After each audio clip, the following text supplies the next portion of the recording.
It is the FTN Fast Break Podcast, episode 9, Monday, September 9th, 2024. What is going on, everybody?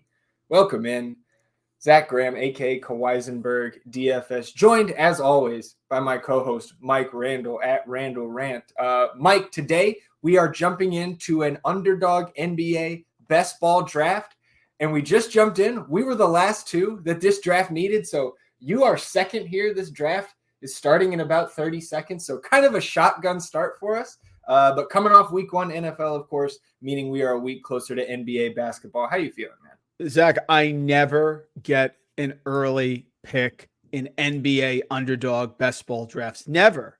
I was so mad about it last year because obviously it gets skewed. I think I'm going to end up with Jokic, right? Because I think Wemby's going first. And if not, I'm sorry. I'm going to end up with Wemby. That's how this is going to go. We'll see what happens. But doing well, my friend.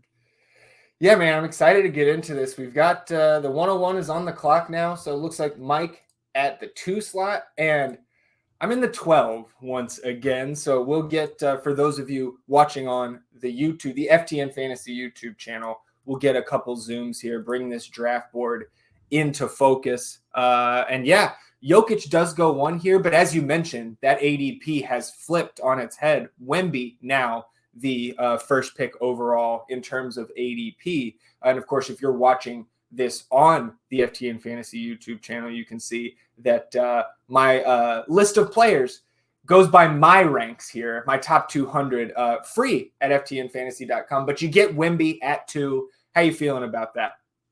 Yeah, I want a big. I want an anchor big, and I'm very happy to get it. I was not able to do that last year.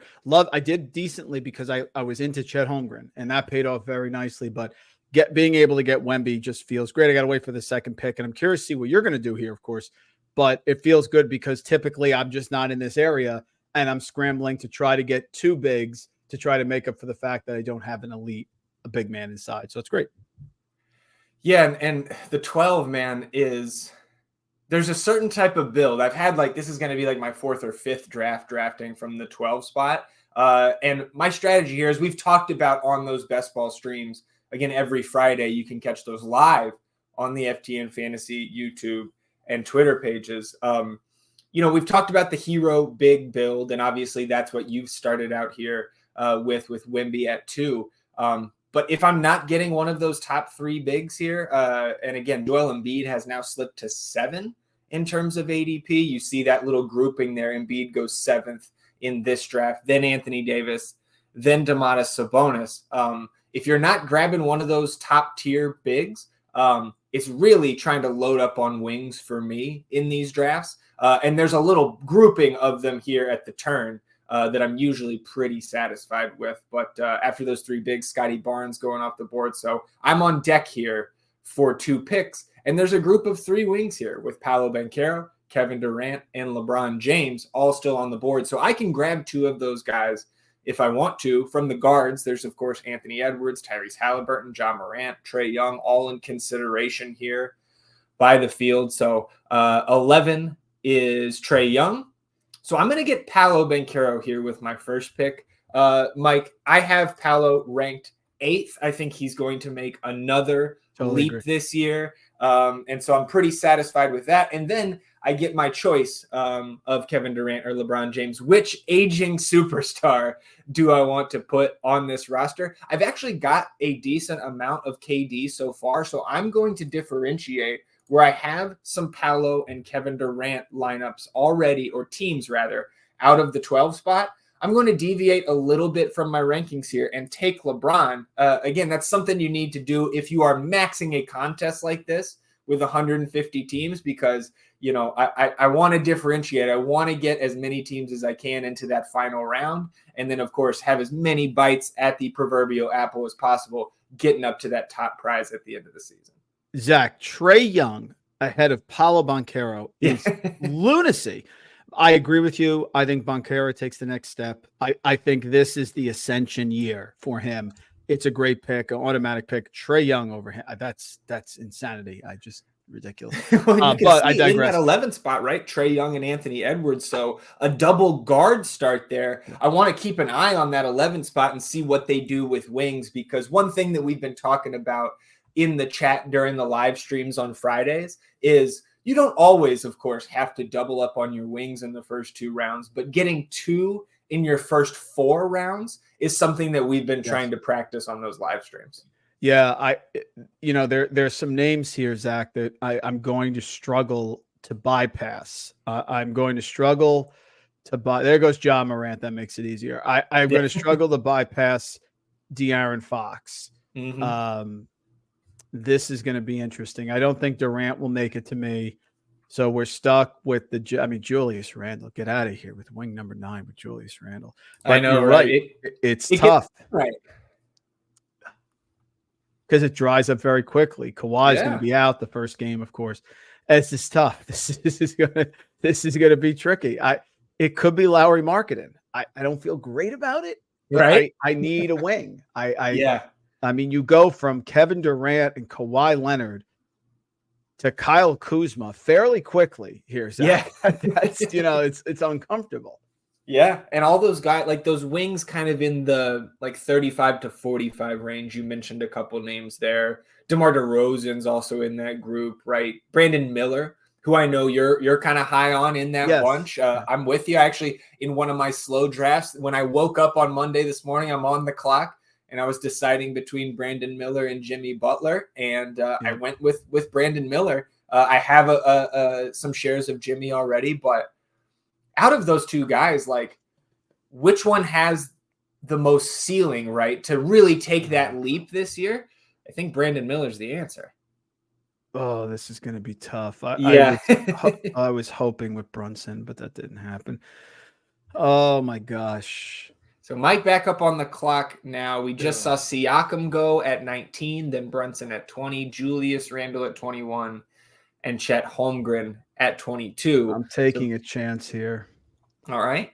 There's De'Aaron Fox. So Mike goes De'Aaron Fox at 23. I like that pick. I mean, for me, grabbing one of these guards, right? A Fox, a Booker, a Spider Mitchell. And for me, LaMelo Ball, from my rankings, I'm a little bit higher on LaMelo than the field. But I think grabbing one of those guys, you did well here. You see Spider Mitchell go at the 212. Now we're into the 3rd round. And yeah, man, I think then, right, if regardless of this pick at 3-1, you're probably trying to look for a wing here, right?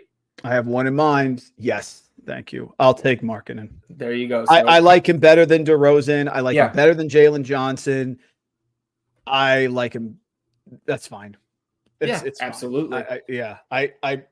If Brunson was still there to tap Brunson and Fox is tricky, but then my wings are me, you, and Fast Eddie. So I can't pass on a wing there. It's fine.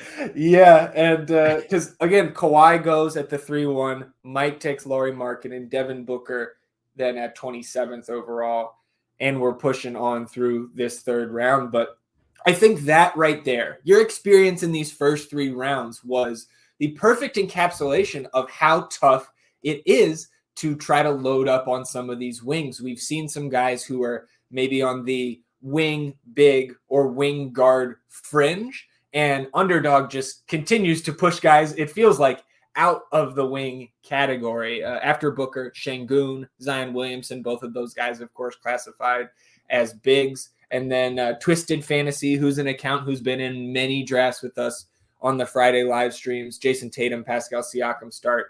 Pair Stephen Curry with those 2 wings. So you're seeing, right, like when you're in those top 2 picks, getting the Joker, getting Wemby, it's fantastic. But then you're really kind of relying on the draft room to solidify those other positions here early on. And it can feel just a little bit gross. You know who can take a big leap this year also playing in the Olympics? I think Bam Adebayo could take a huge leap. So I'm not second guessing taking Spider-Man himself, but I wonder if knowing that Bam was still here, if I would be better with Giannis, Fox, and Bam, or Fox, Markkanen, and Wemby. I just can't pass on Wemby. I can't do that, but I get it. Well, I'm You're on the up now, clock Zach. here. You got back to back here. So Bam just went. DeRozan went. You have the 2 wings. So Paulo we've got and LeBron. Paolo and LeBron. So I'm probably my next bigs in my rankings are Mobley and Karl Anthony Towns. So I think I'm going to go ahead and grab 2 guards here. So Tyrese Maxey is the next in my ranks. I have him ranked 33rd, ADP just over 34. So basically getting Tyrese Maxey, or the rank rather, kind of in line with his ADP. Couple picks past there at picks 36. Now to start the 4th round, I've got an interesting dilemma here between Cade Cunningham and DeJounte Murray. I think it's going to be Cade for me. The field is more on DeJounte. But I don't, and you know, I love DJ. But for me, I think, again, talking about the ceilings of these two players, not even close. I don't know if I see DeJounte going into New Orleans and producing at a better rate than he did in Atlanta last year. I think it's a fairly lateral move in terms of his fantasy upside. And Cade Cunningham, if he can stay healthy and new coach, we've got Fred Vincent there as a shooting coach for some of his teammates, etc. Those other young guys take a little bit of a leap around him. Maybe some more veterans in there, right? With your Tobias Harris and the like. So Cade Cunningham was my pick there at 4. Oh, not even totally co-signed, Zach. Not even close to me. Cade Cunningham has the scoring, take over the game upside that I don't think DeJounte has in New Orleans. That was an easy pick. I agree. Great call. I love your team so far.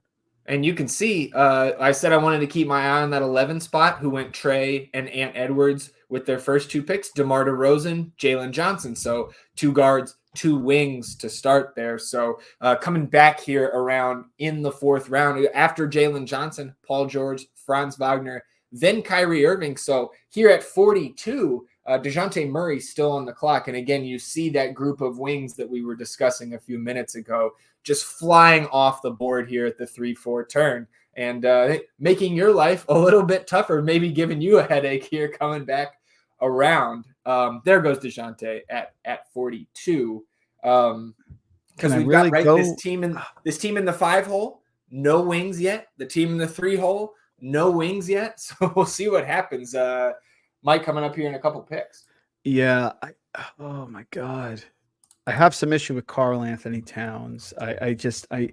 His versatility, his 3-point ability, and I do see the Timberwolves as a team on the rise, even though they got rid of their entire bench last year, which obviously played a factor. But yeah, there goes Miles Bridges. Oh my gosh, there's Jimmy Buckets. Huh? All roads lead back to Jimmy. I need another. I'm gonna pass. Des Bane is there, who I like a lot. Also, out here. We've talked about Desmond Bane. Mike on the clock now. Oh my gosh. McCall Bridges and Miles Bridges off the board. So yeah, I would have buckets, taken. like you said. I would have taken one of them. Oh my gosh, I'm running out of time. I'm gonna do it. I like Towns. I know it's too big. Right. Towns can put it all together one day and make a legit run here at a serious postseason award. I know his head has to be screwed on straight and he can be in and out of games and defensively, I know, but he also can be 25-12 consistently for a significant period of time, which can really carry you in the best ball regular season. Yeah, no question. Well, and you're coming around here for another pick. So with the 1-1-2 build, Brandon Miller and Jamal Murray go off the board. And then I see scoop up Jimmy Buckets. Yeah. That took you all of 2 seconds. Well, that was it. I thought that was it. I thought he could be there. And I'm punting on guard a little bit. But when you take a big with your first round pick, you have to make sure to secure the wings and you have to try to piece it together with guards. At least that's what I think. So, yeah, I passed on him once. I wasn't going to pass on him again. So we see Jamal Murray go off the board there at 5-1. I think that's a decent little segue to just kind of chat about his contract extension, right? 4 years, $208 million signed and reported over the weekend. And again, I don't think I have any sort of deep analysis about this. It feels like something that Denver just kind of had to do. And again, $200 million to average 20 points a game. I think in a vacuum, it's a little bit of an overpay. But as we've talked about throughout this offseason, some of these numbers we just have to get used to. This is how the NBA is going to be. Those numbers are going to continue to rise. We're a couple years removed from Mike Conley being the highest paid player in the league. So again, I just come back to the idea that this is something Denver, just kind of hands tied here, had to give this extension to Jamal Murray. I still believe in Jamal Murray, Zach. I've seen the fourth quarter on fire, unable to be stopped, hitting multiple big shots. There just aren't that many players that can take and make the big shots like he does.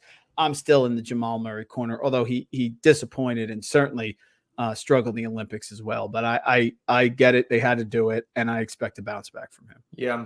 Well, and that's the thing too, right? If he is healthy in those playoffs last year, does that make a difference? I think so. Yeah. And so that's going to be a big factor. And I guess a little bit unorthodox here, right? Typically we stick to our topics first, then kind of our format, right? Our stock up, stock down. But while we're talking about the Nuggets, and as I talk about this, I think I'm going to come up again on the clock for the 5-6 turn. But Calvin Booth, man, I'm listening to the Low Post over the weekend. Like in between all of the glorious football that we had at the NFL and collegiate level this weekend.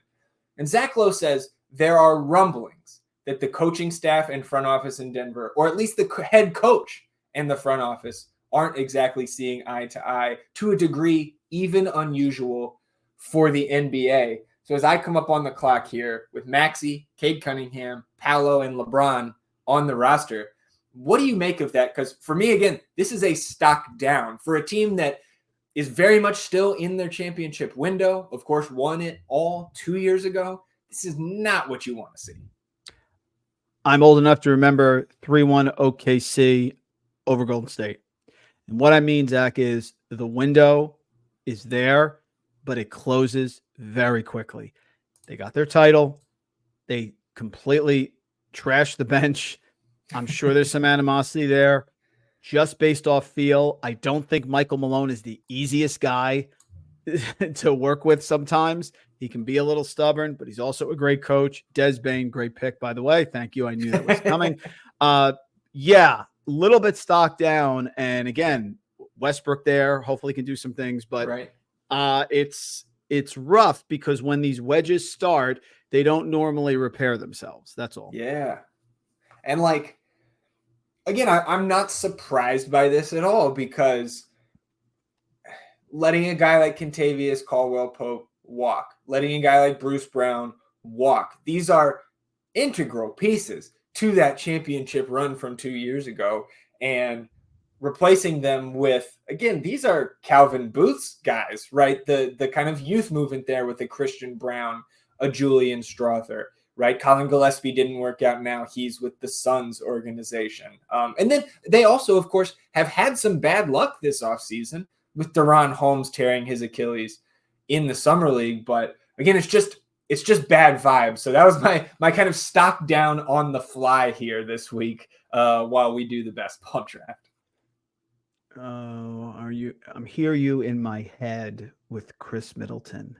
Yep. I hear you there. And I'm like, if I pass on him, the Bucks are going to have a big year, and I'm going to be cursing Zach the entire when Middleton is one of those 22, 8, and 7 games like he always puts forward. Like, oh my gosh. Well, you mentioned I took Desmond Bane to close out round 5 and then came back with the first pick of the 6th round, MPJ. So as we're talking Nuggets, adding one of the Nuggets wings there. So I have started here, no bigs through 6 rounds, 3 guards and 3 wings. Of course, those guards, Maxey, Cunningham, and Bane. On the wings, Paolo, LeBron, and MPJ. And now coming around back to your team, Mike, here in the 6th round, Wemby and Karl Anthony Towns in the middle, just De'Aaron Fox in the backcourt with Markkanen and Jimmy Buckets on the wings. So you're in the hole here. And then again, of course, going to have a second pick near the top of round 7. What are we looking at here? I think I have to take Derek White if M1K311 doesn't take Derek White. I can't afford to go that thin in my backcourt. So that'll be my first pick. And then piece. Yeah. Okay. Thank you very much. There goes Derek White. Of course.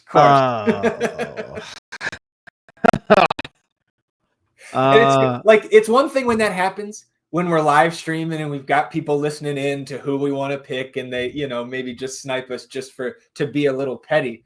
But we're just recording this. We're not live and getting sniped here there out of the 3 spot. So I see you went OG Anunoby, again, solidifying the wings there, and minutes should certainly not be a problem for that was the reason. Yeah. Now I need to load up my guards.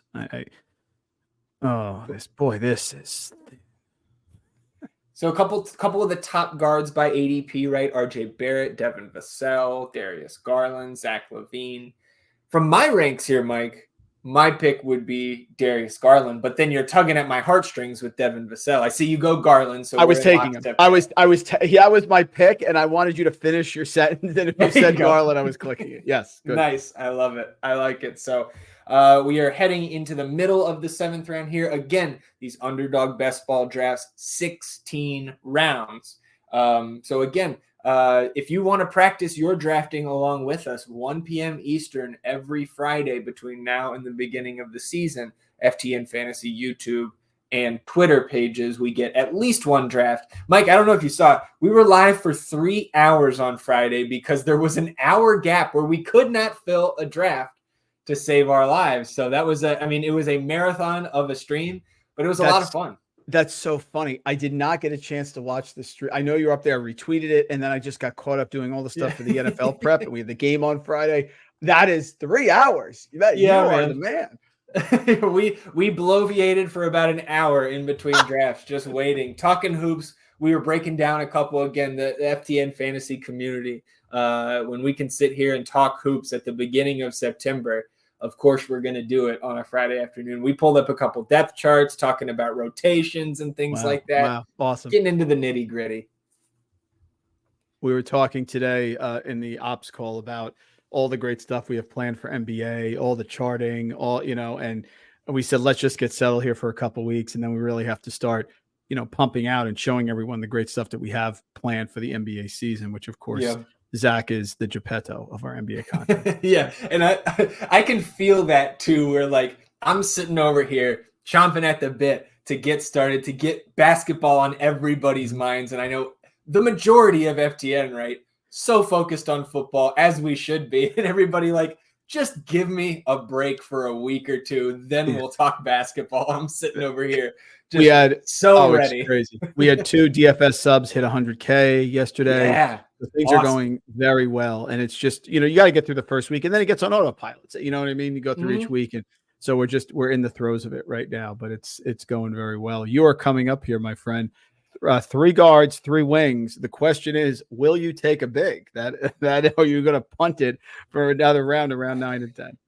I got to tell you, Mike, I do not like this situation right here. I'm not a huge fan of taking Nick Claxton because I do think he could be rested down the stretch, but the bigs getting very sparse here. I think I'm going to continue to experiment here, kind of like similar to a 0 RB build, right? If we're drafting NFL best ball, I'm going to go 0 big here and really commit. We're going to go Austin Reeves. I think that is my first Austin Reeves share here of the season. Certainly going to get a little bit of a bump if LeBron misses any time there. And then we're sitting here on the wing, and that's looking a little bit tough too. John Collins, Jeremy Grant, Trey Murphy III, Oscar Thompson, my guy, Trace Jackson Davis. And I think I'm going to continue to build my Trace Jackson Davis portfolio. I'm taking him about 20 picks ahead of ADP here, but the fact that he's got that wing eligibility, I know I've been preaching this on the Friday streams as well. Potential starting center here for the Golden State Warriors, either he or Draymond. And I just love the fact that I can slot him in as a wing. Again, you need to start 2 wings every game week. 2 guards, 2 wings, a big, and a flex is your positional categories for every scoring week here. So you see Jeremy Grant, Jaime Jaquez Jr., who Jaime Jaquez, the ADP on him just skyrocketing over the last couple weeks. And I get it. Speculation that he may have secured a starting spot here headed into training camp. So that's a situation I definitely have my eye on. What's your thoughts on Hartenstein for OKC? I'm just looking ahead of my next pick. Yeah, man. I get it. I see him right? Another guy, ADP coming up right at 108.9 right now. It's really tough for me to take Hartenstein over some of the starters that are being drafted in this area. I mean, you see it on the screen here if you're watching on YouTube. Nurkic, J-Val, Mark Williams, Derek Lively, Zach Edey, Ivica Zubac, Brooke Lopez, all centers that I have ranked above Isaiah Hartenstein. And then right there with Hartenstein, also Jakob Poeltl. I think I would rather have almost all of those guys over Hartenstein at this point, just because he's not a starter, like, and especially with my current build with no bigs, like I need starters, I need minutes. So he's probably not one that I'm considering when I come back around here on the 9-10 turn. The other one I'm asking about is Scoot. I mean, we're both high on Scoot Yeah. coming into this year. He's lurking right around the Josh Hart, Tyler Hero area. It's going to be very tough for me to pass on Tyler Hero if he's there, but that's one of my guys. Like you said, and I think Tyler Hero probably, I have him 2 spots lower than Scoot in my ranks, but I think certainly the safer pick at the moment, considering the idea that, and this is something we were discussing on the live stream on Friday with a couple members of the FTN community, is Scoot may not start the season as the starting point guard for Portland, right? You can run Simons and Sharp and Avdia and Grant and Ayton, and boom, there's your 5. I still lean towards that they probably will start Scoot, but it's far from a certainty. And so again, certainly more safe there. I see you grab Tyler Hero there without much delay at pick 8-11. So that gives you, Mike, right? 3 guards, 3 wings, 2 bigs. So very balanced here through 8 rounds. Are you feeling a little bit better about this than you were a couple? Little better, yes. If you can't guess my next pick, I'm going to be very disappointed. Is let's see. Okay, Middleton is gone. Let me see the board. I'll wait. Okay, is it Scoot? Nope. Ausar Thompson. No, right church, wrong pew. PJ Washington. Attaboy. There we go. Third time's the charm. All right. I like it. Oh, so what's the PJ Washington, Ausar Thompson, Jeremy Sohan, first overall pick, Zachary Richache, kind of the top wing still available at that pick. What's the differentiator there for PJ for you?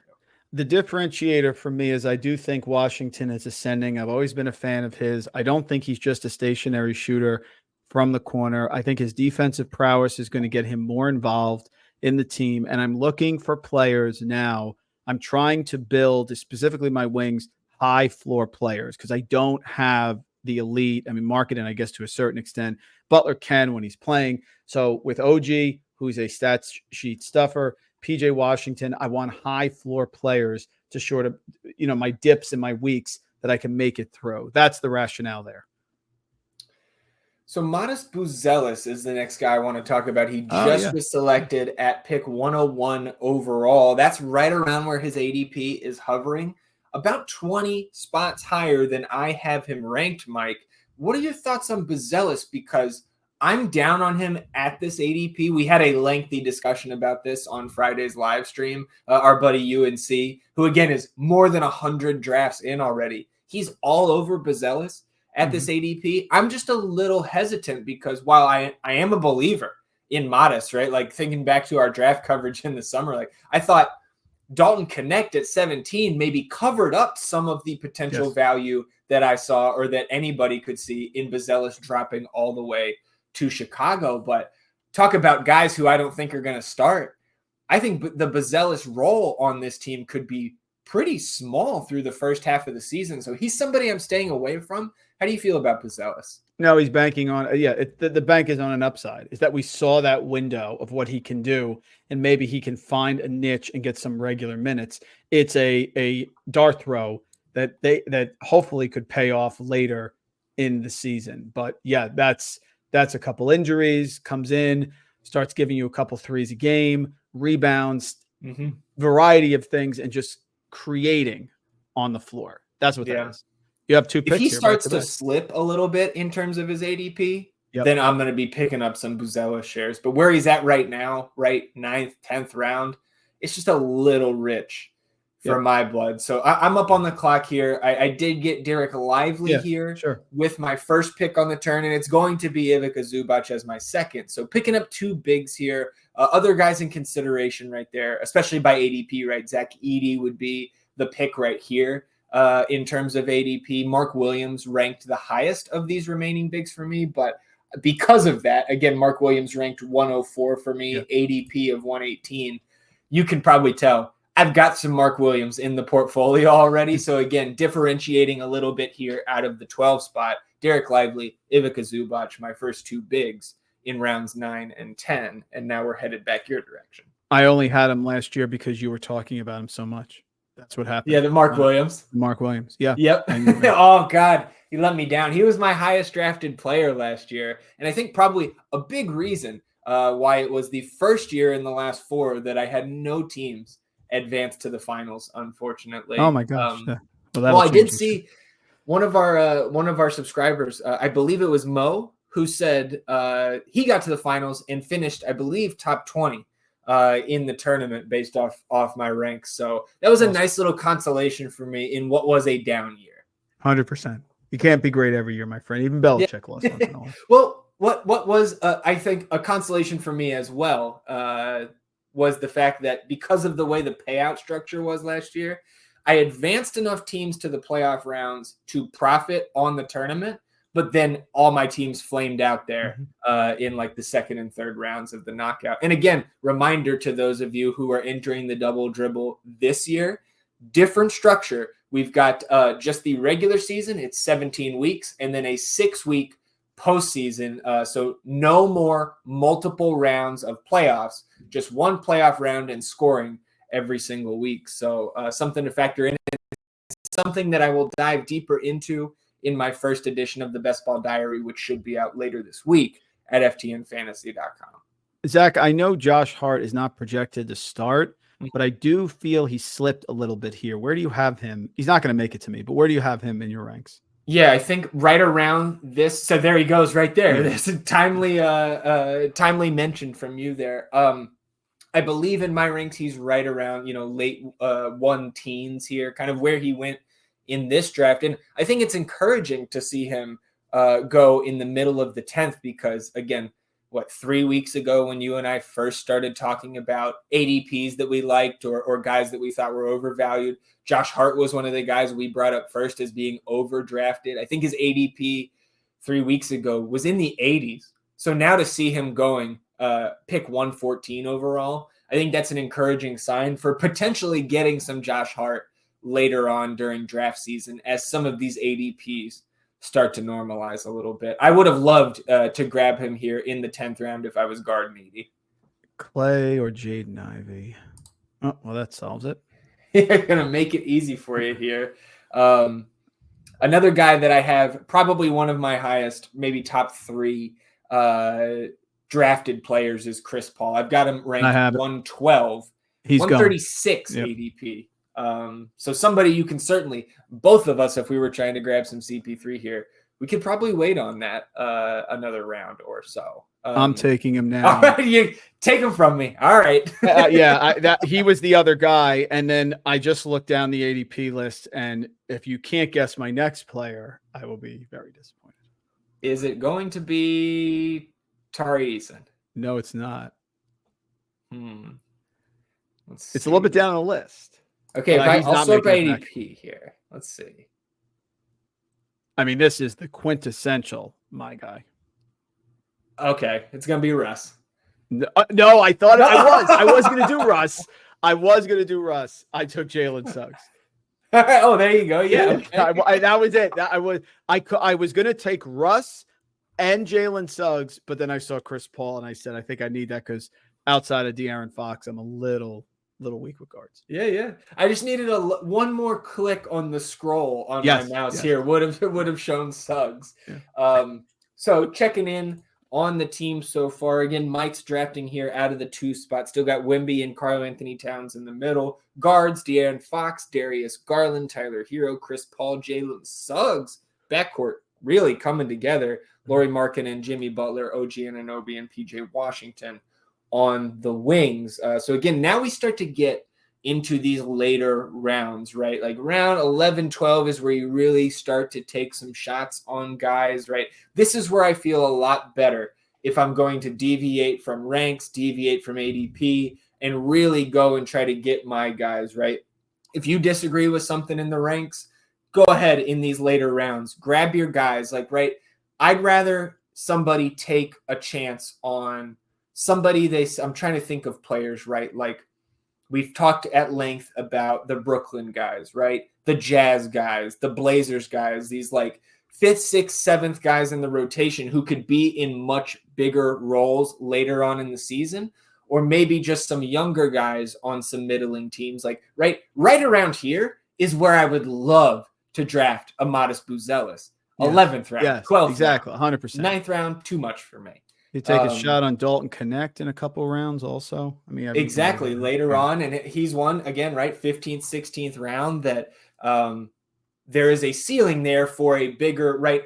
I want the upside for all my players in the late rounds where if something changes, and again, I don't want to just blindly fire on these players. I want to construct a narrative in my head that makes at least a little bit of sense, 100%. a pathway for these players in late rounds to get larger roles for their teams and be a guy that can get up into the top 6 scoring players on your roster, right? Because otherwise, it's just depth for the sake of depth. You need guys who are going to be able to give you scores to compete at the top of these leagues. And here I am back on the clock. A number of my favorite players in these rounds, Stephon Castle, Shaden Sharp, Tyus Jones, all going off the board. I obviously, again, still need to reinforce my big position with just Lively and Zubac there. I think I can. Well, again, I'm on. I forgot. I'm thinking about you being in the 2 hole there, and having to kind of maybe plan out like who's that guy in the 1 slot going to take. I'm of course in the 12 spot, so I don't have to battle anybody here. Tari Eason is my first pick there, and then.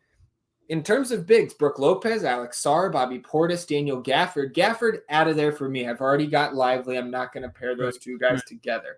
Alex Sarr, right? Maybe going to see a decent amount of time closer to the end of the season.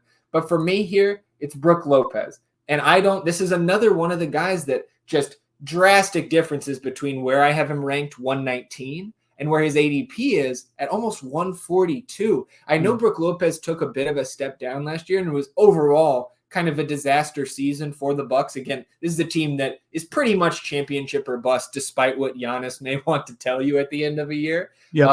But getting Brooke Lopez as my 3rd big in the 12th round, I feel pretty darn good about that. Again, I'm trying to accumulate guys who are going to play minutes, who can produce at a efficient rate in terms of their fantasy points per minute. Brooke Lopez still profiles as a guy that can get that done, especially early in the season. Putting him with Zubac and Derek Lively, I'm liking the way this team is panning out. Yeah, very much so. What do you think the path is for Donovan Clingan? I want there to be a path for Donovan Clingan, so that I'm leading the witness. Go ahead. I love Donovan Clingan here, 12th round or later. Another one of those guys that we had lengthy discussions on. Again, when we were talking about Scoot and potentially coming off the bench to start the year, we also dovetailed into Clingan discussion. And kind of the consensus among those of us in the chat on Friday was this is one of the best picks at the position in the late rounds that you can find because, again, Portland, I see no path to them being like hanging around the play-in in February and March. Right. So you would think that not only will they probably be shopping guys like Jeremy Grant, like DeAndre Ayton, maybe even a couple other pieces. They don't have a ton of veteran guys. But you would think that Donovan Clingan towards the end of the year really going to be taking on a larger role. And if Ayton gets traded or shut down in these playoff rounds, Donovan Clingan could be a league winner here as your 3rd big, especially, right? You took Wemby and Cat early on. If we're talking about high upside swings as a 3rd big here, Clingan, it's hard to beat Donovan Clingan, I think, for the upside, especially at the end of the year. And that's what you're looking for out of a 3rd big, right? When you've got those 2 guys that you took early on, you're probably not going to get a big down here that's going to contribute in the first few months. But into the season, that makes a lot of sense.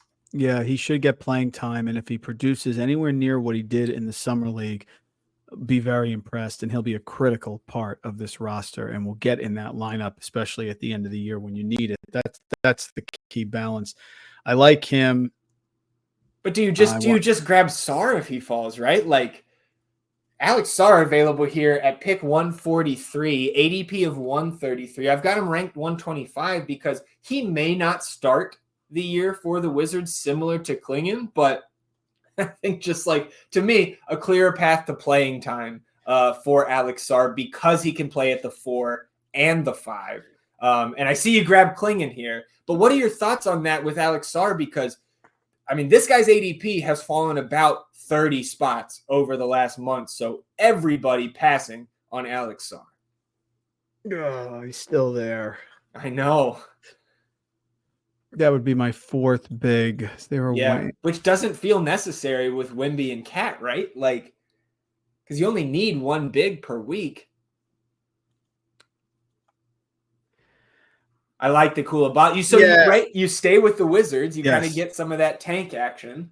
Yeah, and Koulibaly obviously had the injury at the end of last year, but is a player who could make a huge leap forward, showed some offensive ability, some upside during this key part of the year. He comes back healthy, another year under his belt, could play both early and late. That's why I took him, and I needed a fifth wing. And you're right. I don't know how much Sarr is going to get in my lineup with Wemby, Karl-Anthony Towns, and Klingon. Yep. I mean, I've picked up 3 bigs in the last 4 rounds, right? I've got Lively, I've got Zubac, I've got Brook Lopez. If Alex Sarr is still available to me at the end of this 13th round, I will be scooping him up as a 4th big. And I'm trying to take a look here, right? At guard, I've kind of negated guard. The last one I took was Austin Reeves at pick 84. We're going to be in the late 150s here when I'm back on the clock, and some of the top guard options. This is one thing with the guards. This gets very sparse towards the end of the draft. Again, in terms of looking for those guys that can actually end up in your top 6 scoring, right? Your top 2 guards or a flex. Ben Mathurin, Alex Caruso, Karis LeVert, Buddy Hield, some of the top guards available. Ayo Dosunmu by ADP. Boy, Alex Caruso is one of those guys that you're not going to feel great about taking, but could absolutely help you get positive in your investment, no doubt. Oh boy, Ben Simmons at pick 152. He is undrafted right now. Mike, I don't think you're insane for taking him as a last round guy, but here in the 13th, that's it's a little bit rosy, I think. No chance. Yeah.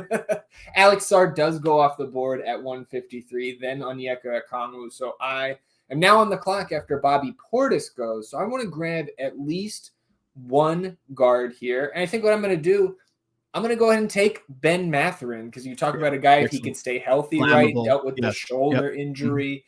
If he gets hot for a week, he could absolutely end up in your top 2 guards or a flex spot on any given scoring week. I thought you were going to take Cam Whitmore. I had a feeling you'd take Cam Whitmore. That was so. I would be considering him, but the fact that I already have Tari Eason in the fold, that's going to keep me from grabbing Cam Whitmore. You can see him; he's my top ranked guy that's left on the board at 134. And I am going to grab another wing here. This is a guy that I've been loading up on. I have no issue grabbing him here. This is just one spot above where I have him ranked, but about 9 spots ahead of ADP. We talk about teams that we think are going to be tanking later on. Noah Clowney at pick 157.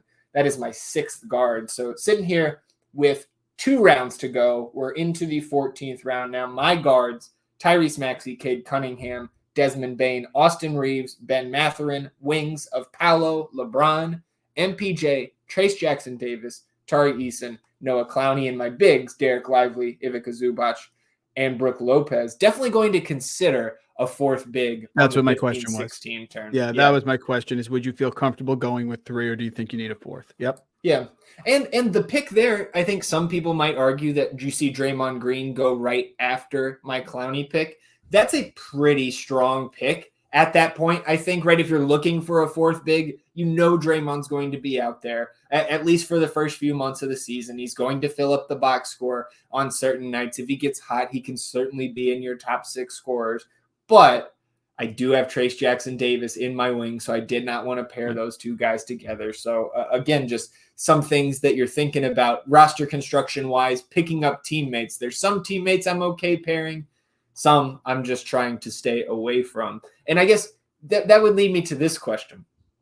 How do you feel, maybe off the top, you probably haven't done as much thinking about this as I have over the last month, Mike, but how do you feel about handcuffing bigs? The one guy that really stands out to me with that strategy is Joel Embiid, picking him up in the first round, and then in the later rounds, grabbing a guy like Andre Drummond. How do you feel about that? Because again, I know handcuffing more of a fantasy football type of idea, but I think there are certain bigs, especially when you're grabbing like, again, that hero big type of build, where it may make some sense. What do you think about that? And are there any other pairings that you can think of off the top of your head?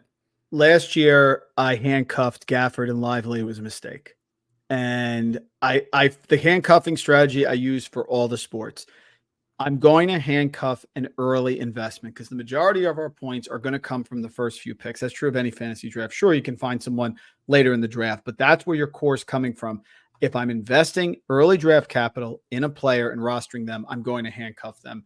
I love it, and I will do it every single time, but only with certain players. I'm not going to handcuff two players, two bigs who both play equal amount of time because I feel you're losing out on other value. I'd rather you go with a fantasy football comparison. I'd rather just take either Dobbins or Edwards and hope that I'm right than take both of them and miss out on someone else. I've taken both of them from time to time, but only when I passed on that position. Here in double dribble, it's a little different. You're going to invest early in a big. You need to make sure that you handcuff them just in case, because you can't afford to lose that player. And again, I think that right to your point, like a Gus Edwards, J.K. Dobbins, as you're on the clock here, so I'll let you focus in on your picks. Like, I think some good comparisons in terms of some NBA front courts like that, maybe like a Clint Capella and Onyeka Okongwu, right? A Derek Lively and Daniel Gafford, a Trace Jackson Davis and Draymond Green, a Karl Anthony Towns and a Naz Reid, right? You probably don't want to put both of those guys on the same roster, but to me, Embiid is the one example kind of in his own tier, because not just the risk factor there of losing Embiid and not having anybody competent to back him up, but the fact that we know that Andre Drummond, even if his minutes were fairly limited in a starting role, we know how productive he is when he does get those minutes. So that's really the one shining example for me. And I think the other would probably be Wemby, and then Zach Collins in the 16th round if you really wanted to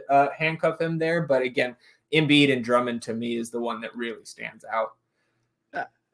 Steven Adams. Your boy, yeah. I know. Because he can be so efficient. He's on the floor. Yeah. An injury happens. I know. It was my fourth big. It's my last big. So. And maybe Alperen Şengün, Steven Adams comes into that conversation, because I've seen some people. I know Şengün went in round 3 in this draft, but I have seen Şengün go in the late second round, and I don't hate that 15th, 16th round of handcuffing that. Yep. Either. Another pick I wanted to highlight here, coming out of the 8th spot, Phillips Mag is the username here, takes Carlo Matkovic in the 14th round. And that is probably a name that most casual NBA fans have not heard. New Orleans Pelicans, big man. They signed him to a deal during the Summer League, produced very well in the Summer League. They've had his rights for at least 2 seasons now. And you look at that front court, Zion Williamson, Daniel Tice, Wes Misi, Carlo Matkovic. I don't know if Wes Misi is ready to play NBA minutes next year, Mike. So I think Matkovic, I don't know if I'm reaching on him in the 14th round, as Phillips Mag did here. But that is a player that is going to be in my ranks come this Friday, because that's one of those guys we were dissecting the Pelicans depth chart, talking about the guards dovetailed into the front court. I think Matkovic is a very interesting late round pick. Yeah, 6'10", 6'11", 231 pounds. He's 2 years, like you said, after being drafted, but the international stats are good, and there is a path. There is an absolute path that he could see the floor on that team and have some scoring opportunities, given he's playing alongside Zion. So love it. Yeah, a little early, but if you feel strongly about him, you get your guy. Cam Whitmore goes at pick 175. So that's pretty darn good value relative to my rank here, Mike. I mean, I've got him in the 130s. Yeah. So Cam Whitmore, mid 15th round. Coming up to my final two picks. And again, I want to grab one guard here since I just have 5 so far. There is one guy left on the board. I'll say 2, but there's one that I really want to grab here as a late round flyer with potential for big time minutes down the stretch. That is Bub Carrington. Alex Caruso can be my consolation prize. And I'm sure now that I've mentioned that, both of those guys going to go in these 2 picks before I'm up on the board, but we'll see. And there's also a big that I'm pretty interested in here, Day'Ron Sharpe. I will make an exception here. Noah Clowney, Day'Ron Sharpe, typically guys I would not pair. Not too dissimilar from Trayce Jackson-Davis, Draymond Green. I think both of those guys could be starting for the Nets down the stretch of this season. But with this build, right, where I didn't take a big until round 9 or 10, fine to pair Day'Ron Sharpe and Noah Clowney here. I am going to get one of those guards, so that feels good. I'm really hoping it's Bub Carrington because, again, I feel like Bub Carrington is a guy that in March I could see being in one of my weekly scoring lineups here. I get my choice between he and Caruso. So Caruso, the safer pick by far in terms of minutes. You would think he's going to start at the 2 in place of Josh Giddey for the Thunder this season, but it's going to be Bub Carrington as the final pick of the 15th round for me. And then I'm going to grab Day'Ron Sharpe as well. And I'm passing up a lot of wings that I have my eyes on in these late rounds. Ron Holland, Khalil Ware, Brandon Clark, Nikola Jovic, Delano Banton, and Jalen Wilson, another one of those Nets that I've been loading up on here in the 15th and 16th round. So my draft ends 6-6-4. We're still in the 16th, headed back to Mike there with the penultimate pick of this draft. But I finished 6-6-4 guards, Tyrese Maxey, Cade Cunningham, Desmond Bane, Austin Reeves, Ben Mathurin, and Bub Carrington. Wings of Paolo, LeBron, MPJ, Trayce Jackson-Davis, Tari Eason, and Noah Clowney. 4 big build, Derek Lively, Ivica Zubac, Brooke Lopez, and Day'Ron Sharpe. Not my favorite draft that I've done so far this preseason, but far from my worst here, Mike. No, and I'm looking for the 6 guard. I just feel better with the 6-6-4 builds, especially when I take a big early. So 4 is fine. I'm looking at, the players I have in my queue, I had James Wiseman. It's just to have him there. But with Indiana, of course, the question is the role. How effective can he be? Caleb Martin coming off the bench, but really no high ceiling there. TJ McConnell, who you know I love, and Lou Dort, of course. Lou Dort's going to start. He's going to have games with 0. He's going to have games with 4 threes, but is always going to fill the stat sheet. And McConnell just needs to find a way to get on the floor. The problem is sometimes it doesn't happen. Yeah, no question. A lot of these picks, right? Like maybe some of these guards were guys that you were hoping fell to you here. Yep. Grady Dick, Julian Strother, Andrew Nembhard in the 16th round is not bad value either. So looking at what some of these other teams have done, right? I was keeping an eye on that 11 spot. They end up with 4 bigs as well. Triple J, Rudy Gobert, Bobby Portis, Draymond Green. You see Vince Williams on that team as well. That's a strong team. Twisted Fantasy out of the 6th spot, who again we've drafted with a ton on stream. Jason Tatum, Pascal Siakam, Jabari Smith, Amin Thompson, Oscar Thompson. We got a Thompson team there in the 6th spot. Mike Richache, Kelly Oubre. They go Caruso at pick 187. Then Kelly Olynyk, Nick Richards off the board, and Mike on deck after MK311 finishes out their draft. So Mike on the clock here, looking for that last guard. D'Anthony Melton went off the board, shaking his head.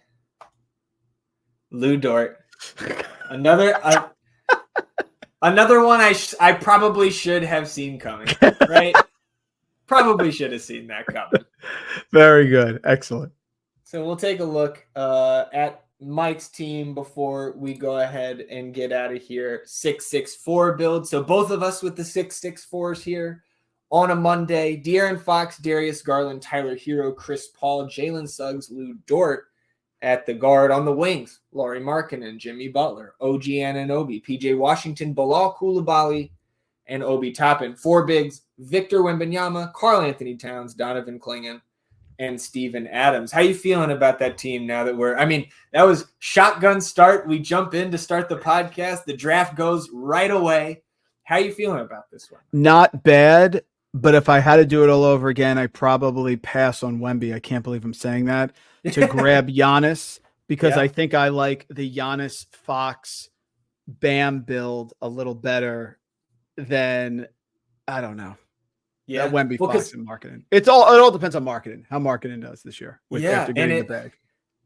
And it's like, I need to start 2 wings every week too, right? So like locking in Giannis to one of those spots can feel like maybe makes you feel a little bit extra secure in that build. That's one thing.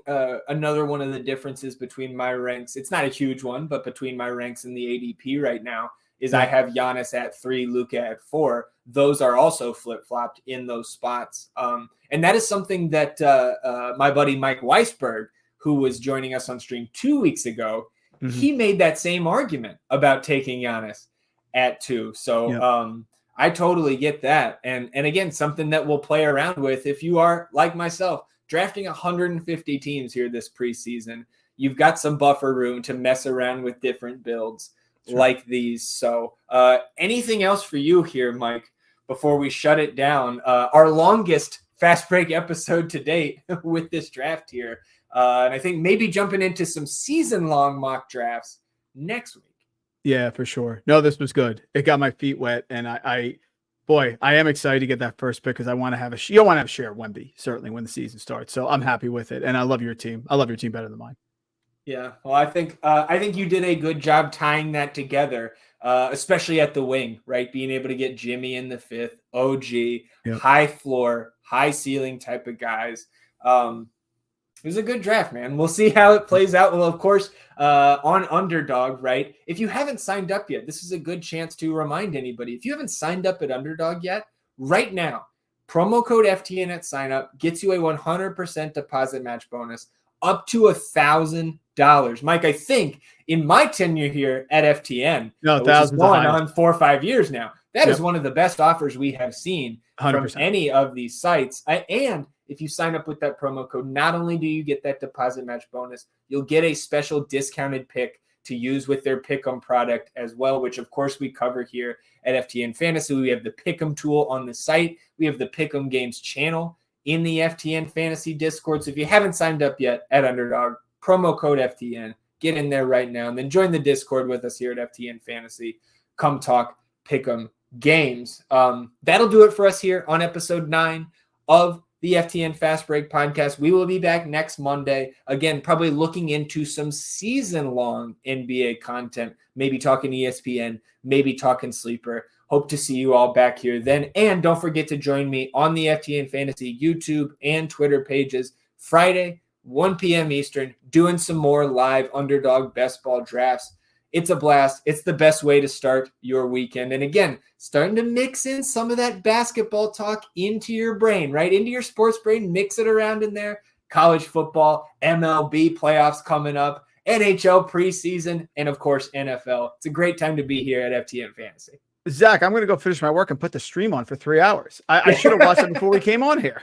Yeah, there you go. There you go. And you can find those replays here on the FTN YouTube page and Twitter page. And of course, on mine and Mike's Twitter feed, I'm at Weisenberg DFS. Mike is at Randall Rant. Enjoy the rest of your week, everybody. We'll do the same. We'll see you back here on Monday. Until then, he's Mike and I'm Zach. Goodbye.